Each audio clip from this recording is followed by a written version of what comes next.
السلام عليكم، عاملين ايه؟ يا رب كلكم تكونوا بخير. النهارده هنعمل ريفيو عن ستيل مات. هقول لكم رايي فيها، عيوبها ومميزاتها.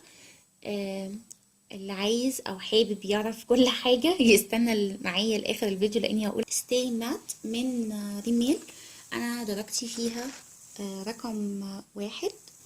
اسمها ترانسبيرنت، ليها 6 درجات ومتوفرة. مش متوفرة يعني، لا متوفرة هتلاقوها.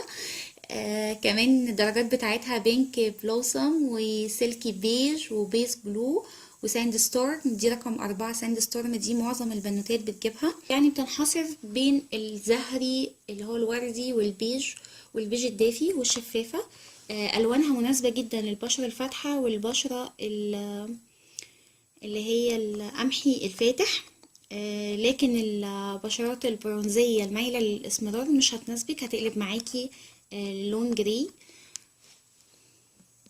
كمان هي مناسبة قوي للبشرة المختلطة والبشرة الدهنية، لكن البشرة الجافة منصحكيش بيها ابدا، لانها هتوضح لك الجفاف وبتظهر الجفاف بطريقة مش هتحبيها خالص. هي بودر مضغوطة، ما بتديش اي تغطية خالص، ما بتديش اي كفر، لانها مخصصة للتثبيت وتخفيف اللمعة في البشرة. بحطها على منطقة التي زون، وكانت من البودر المفضلة عندي السنة اللي فاتت، من مفضلاتي. كنت بستخدمها على منطقة التي زون. هي بالشكل ده بتدي لون في الاول، بعد كده بتبدأ تندمج مع البشرة وما بتبينش اي اثر خالص. وبتقلل كمان لو انت عندك مسام واسعة، بتقلل من مظهرها شوية. وزي ما قلت، لو بشرتك قمحي غامق ما تستخدميش درجة رقم 1 ولا 2، لاني هتقلب معاكي بلون رمادي. جيبي درجة مناسبة ليكي، سواء بلاشر او سوري باودر او فاونديشن. جيبي الدرجة المناسبة ليكي عشان ما تقلبش معاكي بلون تاني. فالباودر بجد جميلة جدا، وبتدي لوك جميل جدا جدا مطفي، وحبيتها قوي. طريقتي لاستخدامها، اول حاجة بستخدمها فرشة ريال تكنيك. بحطها بطريقة الطبطبة على البشرة، دي طريقة. الطريقة التانية ان انا بستخدم الاسبونشة، ببلها او هرش عليها فيكس بلاس، وابتدي ان انا اعصرها، وابتدي اخد البودر، وابتدي برضو ان انا اوزعها بطريقة الطبطبة. والطريقة دي بتخليلي البودر شكلها ناعم جدا وجميلة قوي. ونفس الطريقة بتبعها برضو للفاونديشن، فالطريقة دي حلوة جدا جدا جدا. كمان للبنوتات اللي بتقابلهم مشكلة، اللي هي البودر بتبقى مجيرة، البودر بتعمل تكتلات. لو البودر مجيرة، شوفي نوع البودر اللي انت بتستخدميه، وما انصحكوش ابدا ابدا علشان صحة بشرتكم بجد، وتتفادوا الاخطاء اللي بتحصل واللي بتظهر من البودر اللي مش ماركة معروفة، او استخدام الميك اب بشكل عام بشكل يومي بطريقة طبعا غير طبيعية. الحفر والندبات وبهتان البشرة وكل ده طبعا بيطلع من الحاجات دي على المدى البعيد. فانا منصحكيش ابدا بالباودر والفاونديشن بماركة مش معروفة، وما انصحكيش برضو الاستخدام اليومي ليهم. فانتي حاولي تشوفي ماركة الباودر تكون ماركة معروفة. دي حاجة. تاني حاجة، ما تستخدميش الاسبونج اللي بتيجي دايما مع الباودر، دي من غير اسبونج. لكن في باودر بتيجي معاها سبونج، ما تستخدميش الاسبونج بتاعتها لان بتبقى سيئة جدا. فانصحك تجيبي سبونج تانية خالص. بيتباع كده في سبونجات بتتباع لوحدها مخصصة للباودر والفاونديشن، او تجيبي ريال تكنيك او ريال تكنيكس يعني.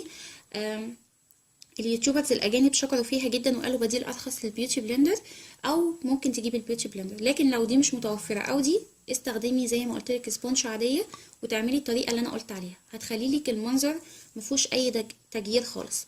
تاني حاجه، البنوتات اللي بيحصل لها تكتلات، اهم حاجه لازم تهتمي ببشرتك كويس، والكلام ده للجميع.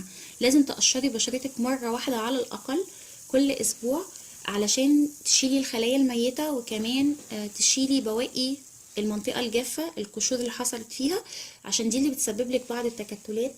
وكمان بشرتك ما بتبقاش متساوية، لان انت ما عملتلهاش تقشير او حاجة، فلازم تعملي لها تقشير وترطبيها ليل ونهار. لازم ترطيب الصبح وترطيب بالليل. وقبل وضع المكياج برضو لازم ترطبيها كويس جدا. قبل ما تحطي اي حاجة لازم تحطي لها كريم مرطب. لو عايزة كريم مرطب رخيص ومتوفر وجميل، اللي هو بيبي جونسون، انصحك بيه. كريم ممتاز جدا وبيخلي لي الميك اب بشكل جميل. وساعات احط بوندس وساعات لوريال، يعني ده او ده او ده. المهم ترطبيها. الباودر كده خلاص حلينا المشاكل، وجربوا فعلا طريقه الاسبونج اللي انا قلت لكم عليها دي، فعلا هتفرق معاكم كتير. والباودر زي ما قلت لكم بتناسب البشره الدهنيه والمختلطه. بالنسبه للثبات بتاعها على البشره من 5 ل6 ساعات، دي الفتره اللي انا استخدمتها فيها، ما استخدمتهاش اكتر من كده.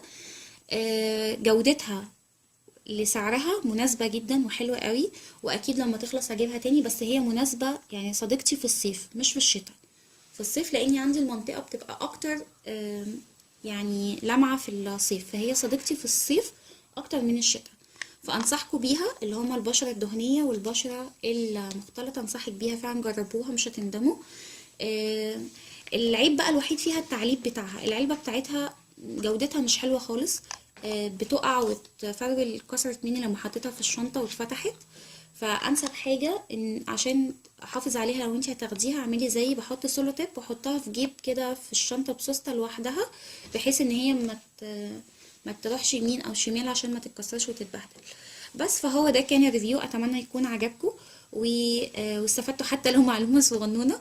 ما تنسوش بقى لو عجبكم الفيديو تعملوا لي لايك وسبسكرايب للقناة لو بتشوفي قناتي لأول مرة، عشان يوصلكم كل جديد.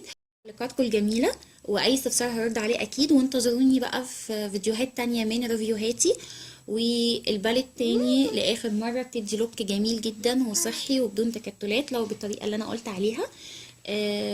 واشوفكم ان شاء الله في فيديوهات البلانر وازاي بنظم وقتي. انا عارفه انا اتاخرت عليكم في الفيديو ده، لكن غصب عني، بس ان شاء الله الاسبوع الجاي هتبقى جاهزه. واشوفكم ان شاء الله على خير، وبتمنى لكم كل النجاح والتوفيق في حياتكم، واقول لكم مع